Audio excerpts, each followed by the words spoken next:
Dear students, welcome back to Shivamurthy's academy YouTube channel. ಇವತ್ತಿನ ವಿಡಿಯೋದಲ್ಲಿ ನಾನು ನಿಮಗೆ 3 ಎಕ್ಸಾಮ್ಸ್ ಇದೆಯಲ್ಲ, ಎಕ್ಸಾಮ್ 1, ಎಕ್ಸಾಮ್ 2, ಎಕ್ಸಾಮ್ 3, ಆ 3 ಎಕ್ಸಾಮ್ ಬಗ್ಗೆ ಸಂಪೂರ್ಣ ಆದಂಥ ಮಾಹಿತಿನ ಕೊಡ್ತಾ ಇದ್ದೀನಿ. ಆ ಮಾಹಿತಿ ಎಲ್ಲ ತಿಳ್ಕೊಳ್ಳೋದಕ್ಕಿಂತ ಮುಂಚೆ ನೀವೇನಾದರೂ ಫಸ್ಟ್ ಟೈಮ್ ನಮ್ಮ ಯೂಟ್ಯೂಬ್ ಚಾನಲ್ ನೋಡ್ತಾ ಇದ್ದರೆ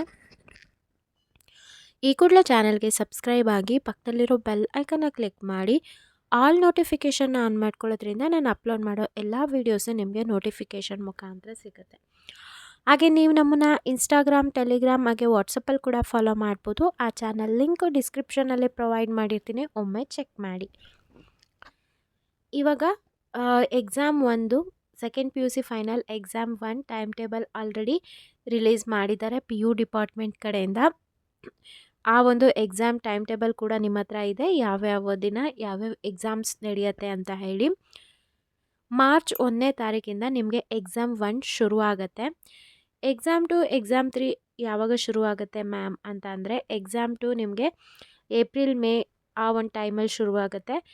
ಎಕ್ಸಾಮ್ 3 ಜೂನ್, ಜುಲೈ ಆ ಟೈಮಲ್ಲಿ ನಿಮಗೆ ಎಕ್ಸಾಮ್ 3 ಶುರುವಾಗುತ್ತೆ. ಇದು ನಿಮ್ಮ ಎಕ್ಸಾಮ್ 1, ಎಕ್ಸಾಮ್ 2 ಮತ್ತು ಎಕ್ಸಾಮ್ 3ಗಿರೋ ಅಂಥ ಮಂತ್ಸ್ ಏನು ನಡೆಯುತ್ತೆ ಆ ಒಂದು ಇದಾಗಿರುತ್ತೆ.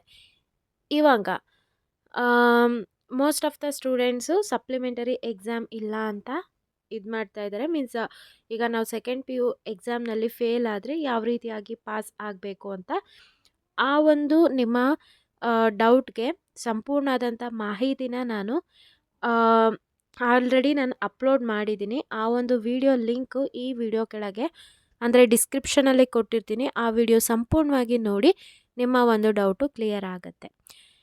ಈಗ ಏನು ಎಕ್ಸಾಮ್ 1 ಇವಾಗ ಏನು ನಿಮಗೆ ಮಾರ್ಚಿಂದ ಶುರುವಾಗುತ್ತೆ. ಫಾರ್ ಎಕ್ಸಾಂಪಲ್ ಯಾರೋ ಒಬ್ಬರು ಸ್ಟೂಡೆಂಟು ಎಕ್ಸಾಮ್ 1ನಲ್ಲಿ ಎಲ್ಲ ಸಬ್ಜೆಕ್ಟ್ನು ಪಾಸ್ ಮಾಡ್ಕೊಂಡಿರ್ತಾರೆ. ಅಂದರೆ ಅವರು ಒಂದು ಟಾರ್ಗೆಟ್ನ ಫಿಕ್ಸ್ ಮಾಡ್ಕೊಂಡಿರ್ತಾರೆ. ಫಾರ್ ಎಕ್ಸಾಂಪಲ್ ಇಂಗ್ಲೀಷಲ್ಲಿ 80 ಮಾರ್ಕ್ಸಿಗೆ ನಂಗೆ 75 ಬರಲೇಬೇಕು, ಕನ್ನಡ 80ಗೆ 78 ಮಾರ್ಕ್ಸ್ ಬರಬೇಕು, ಅಥವಾ ಯಾವುದೋ ಒಂದು ಫಿಸಿಕ್ಸು 70ಗೆ ಸಮಥಿಂಗ್ ಇಷ್ಟು ಮಾರ್ಕ್ಸ್ ಬರಬೇಕು ಅಂತ ಹೇಳ್ಬಿಟ್ಟು ನೀವೇ ಫಿಕ್ಸ್ ಆಗಿರ್ತೀರ. ಆ ಒಂದು ಮಾರ್ಕ್ಸು ನಿಮಗೆ ಬರಲಿಲ್ಲ, ಯಾವುದೋ ಒಂದು ಪರ್ಟಿಕ್ಯುಲರ್ ಸಬ್ಜೆಕ್ಟಲ್ಲಿ ನೀವು ಅಂದ್ಕೊಂಡಿರೋ ಅಷ್ಟು ಮಾರ್ಕ್ಸ್ ಬರಲಿಲ್ಲ, ನೀವೇನು ಮಾಡ್ತೀರಾ, ಎಕ್ಸಾಮ್ 2ನ ಬರಿಬೋದು. ನಿಮಗೆ ಅದೊಂದು ಇದಿರುತ್ತೆ, ಅಡ್ವಾಂಟೇಜ್ ಅಂತಲೇ ಹೇಳ್ಬೋದು. ಎಕ್ಸಾಮ್ 2ನ ಬರಿಬೋದು. ಎಕ್ಸಾಮ್ 2ನಲ್ಲೂ ನೀವು ಅಂದ್ಕೊಂಡಿರೋ ಅಷ್ಟು ಮಾರ್ಕ್ಸು ಬರಲಿಲ್ಲ, ನೆಕ್ಸ್ಟು ಎಕ್ಸಾಮ್ 3ನಲ್ಲಿ ಬರಿತೀರಾ. ಹಾಗೆ ಎಕ್ಸಾಮ್ 3ನಲ್ಲೂ ನೀವು ಅಂದ್ಕೊಂಡಿರೋಷ್ಟು ಮಾರ್ಕ್ಸ್ ಬರಲಿಲ್ಲ. ಈಗ ಫಸ್ಟ್ ಎಕ್ಸಾಮಲ್ಲಿ ನಿಮಗೆ ಕನ್ನಡ 80 ಮಾರ್ಕ್ಸಿಗೆ ನಿಮಗೆ 75 ಮಾರ್ಕ್ಸ್ ಬಂದಿದೆ. ನೀವೇನು ನನಗೆ 80 ಔಟ್ ಆಫ್ 80ನೇ ಬರಬೇಕು ಅಥವಾ 75ಗಿಂತ ಸ್ವಲ್ಪ ಜಾಸ್ತಿ ಬರಬೇಕು ಅಂತ ಎಕ್ಸಾಮ್ 2 ಮತ್ತು ಎಕ್ಸಾಮ್ 3ನ ಬರೆದಿದ್ದೀರಾ. ಆದರೆ ನಿಮಗೆ ಎಕ್ಸಾಮ್ 2 ಮತ್ತು ಎಕ್ಸಾಮ್ 3ನಲ್ಲಿ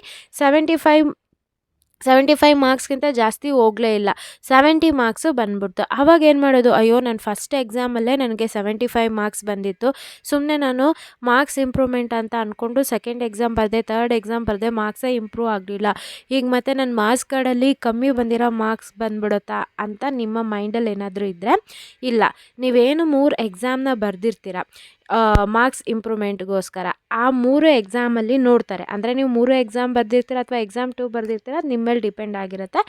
ಅಕಸ್ಮಾತ್ ನೀವು 3 ಎಕ್ಸಾಮ್ ಬರೆದಿರ್ತೀರ, 3 ಎಕ್ಸಾಮಲ್ಲಿ ಹೈಯೆಸ್ಟ್ ಮಾರ್ಕ್ಸು ಯಾವ್ದು ಬಂದಿರುತ್ತೆ, ನಿಮ್ಮ ಎಕ್ಸಾಮ್ 1ನಲ್ಲೇ ಹೈಯೆಸ್ಟ್ ಮಾರ್ಕ್ಸು 75 ಬಂತು, ಎಕ್ಸಾಮ್ 2ನಲ್ಲಿ ಅದಕ್ಕಿಂತ ಕಡಿಮೆ ಬಂತು, ಎಕ್ಸಾಮ್ 3ಯಲ್ಲಿ ಅದಕ್ಕಿಂತ ಕಡಿಮೆ ಬಂತು. ಆವಾಗ ಏನು ಮಾಡ್ತಾರೆ, ಹೈಯೆಸ್ಟ್ ಮಾರ್ಕ್ಸ್ ಇರೋ ಅಂಥದ್ದನ್ನು ನಿಮ್ಮ ಮಾರ್ಕ್ಸ್ ಕಾರ್ಡಿಗೆ ಎಂಟ್ರಿ ಮಾಡ್ತಾರೆ. ಐ ಹೋಪ್ ಈ ಒಂದು ಪಾಯಿಂಟ್ ನಿಮಗೆ ಸಿಕ್ತು ಅಂತ ಅಂದ್ಕೋತೀನಿ. ಈಗ ಇನ್ನೇನಾಗಿರುತ್ತೆ, ಈಗ ಇನ್ನೂ ಒಬ್ಬರು ಯಾರೋ ಸ್ಟೂಡೆಂಟ್ ಇರ್ತಾರೆ, ಎಲ್ಲ ಸಬ್ಜೆಕ್ಟು ಪಾಸ್ ಆಗಿರುತ್ತೆ, ಯಾವುದೋ ಒಂದು ಸಬ್ಜೆಕ್ಟು ಫೇಲ್ ಆಗಿರುತ್ತೆ. ಅವ್ರೇನು ಮಾಡ್ತಾರೆ, ಈಗ ಸಪ್ಲಿಮೆಂಟರಿ ಎಕ್ಸಾಮ್ ಬೇರೆ ಇಲ್ಲ, ಮತ್ತು ಫೇಲ್ ಆದರೆ ಹೇಗೆ ಮಾಡೋದು ಅಲ್ವಾ.